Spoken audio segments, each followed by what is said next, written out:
Hello everyone, स्वागत है आप सभी लोगों का फिर से एक नए वीडियो में। And in this video we are gonna learn something new. Well, in this video we are going to talk about daily useful sentences. Yes friend, आपने बिल्कुल सही सुना। इस वीडियो के अंदर हम सीखने वाले हैं डेली यूजफुल सेंटेंसेस, जो कि आपके इंग्लिश कॉन्वर्सेशन में बहुत ही ज़्यादा इंटरेस्टिंग और यूजफुल होने वाला है। फ्रेंड्स, ये कुछ ऐसे कमाल के डेली यूजफुल सेंटेंसेस हैं जो कि आई एम 101% श्योर कि आप में से बहुत सारे लोग हो सके जानते होंगे, और ये बहुत ही आसान और यूजफुल होने वाला है, और इन्हें आप यूज करके अपने इंग्लिश को नेक्स्ट लेवल पे लेके जा सकते हैं। Well, hi everybody, it's me Amar and I welcome all of you with a big heart on speak Angrezi, जहां आप सीखते हैं हाउ टू स्पीक इंग्लिश।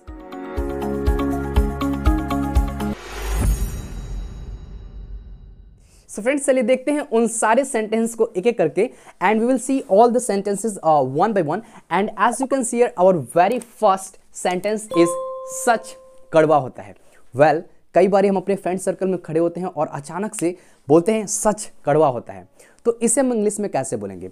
सच कड़वा होता है, इसे हम बहुत ही आसानी से बोल सकते हैं truth is bitter. Well, we all know the Hindi meaning of bitter is कड़वा, तो आप कुछ इस तरीके से बोल सकते हैं ट्रूथ इज बिटर। है ना बहुत कमाल का। तो व्हेनेवर आप इस सेंटेंस को बोलना हो कि सच कड़वा होता है, तो आप बहुत ही आसानी से बोल सकते हैं I mean truth is bitter. Okay, now moving to the second sentence, and as you can see here, क्या चल रहा है? Well, you are standing somewhere and suddenly your friend is just coming in front, I mean before you, and you ask him what's going on, और क्या चल रहा है, यानी कि आप कुछ इस तरीके से बोल सकते हो क्या चल रहा है, what's going on। और मॉडर्न इंग्लिश में बहुत सारे लोग कुछ इस तरीके से बोलते हैं what's up, राइट? तो आप कुछ इस तरीके से बोल सकते हैं क्या चल रहा है, what is going on और what's going on, और या बोल सकते हैं आप what's up।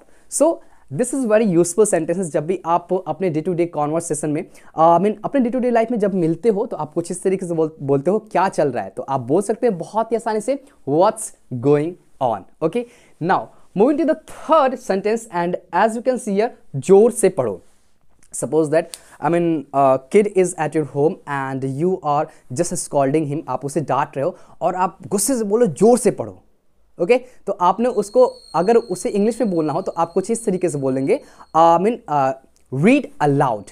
जोर से पढ़ो कैसे बोलेंगे? Read aloud. जब भी हम किसी भी चीज़ को जोर से पढ़ते हैं तो हम कह सकते हैं read allowed, and I am reading allowed, मैं जोर से पढ़ रहा हूँ। सो जोर से पढ़ने को हम लोग बोलते हैं read aloud. Now moving to the fourth sentence, and as you can see here, मुझसे बात करो। आप कह रहे हो, suppose just you are standing somewhere and आप अपने फ्रेंड से बोलो मुझसे बात करो, तो इसे हम इंग्लिश में कैसे बोलेंगे? Talk to me. Yes, repeat after me, it is talk to me. Now moving to the fifth sentence, and as you can see here, इसे बदल दो। Suppose you have purchase something and suddenly you are not in the mood of taking that particular thing। आप उस चीज़ को लेने के mood में नहीं हो, और आप शॉप पे गए और आप बोले कि इससे बदल दो, तो इसे हम कैसे बोलेंगे? Replace it. Repeat after me, it is replace it. तो आपको बोलना हो इसे बदल दो, तो आप कुछ इस तरीके से बोलेंगे replace it. Okay, now moving to the next example, and the next sentence is मैं कोशिश करूंगा, राइट? आप अपने फ्रेंड से बोल रहे हो और आपके फ्रेंड आपसे हेल्प मांगा, एंड आपने बोला कि यस मैं कोशिश करूंगा, तो इसे हम इंग्लिश में कैसे बोलेंगे? इसे हम लोग बोलेंगे I will try. Okay, I will try. आप जब भी कहते हो अपने कॉन्वर्सेशन में मैं कोशिश करूंगा, तो आप बहुत ही आसानी से बोल सकते हैं I will try. Okay, now बढ़ते हैं अपने नेक्स्ट सेंटेंस की तरफ, और जो हमारा नेक्स्ट सेंटेंस है, कृपया इसे ढूंढे।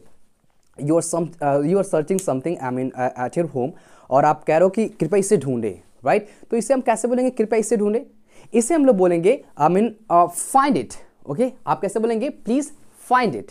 तो आप अपनी कॉन्वर्सेशन में जब भी बोलना हो कि इसे ढूंढो, तो आप बहुत ही आसानी से बोल सकते हैं प्लीज फाइंड इट। नाउ बढ़ते हैं अपने नेक्स्ट सेंटेंस की तरफ, and as you can see here, यहां पे लिखा हुआ यहां पढ़ाई करो। किड इज देयर, और आप उससे बोलो वहां मत पढ़ाई करो, यहां पढ़ाई करो। तो आप इसे कैसे बोलोगे? यहां पढ़ाई करो, study here. Repeat after me, it is study here. तो यहां पढ़ाई करो, इसे हम लोग बोलेंगे स्टडी हियर, और इसी को आप कुछ इस तरीके से बोलना, वहां पढ़ाई करो, तो हम कैसे बोलेंगे? Study there.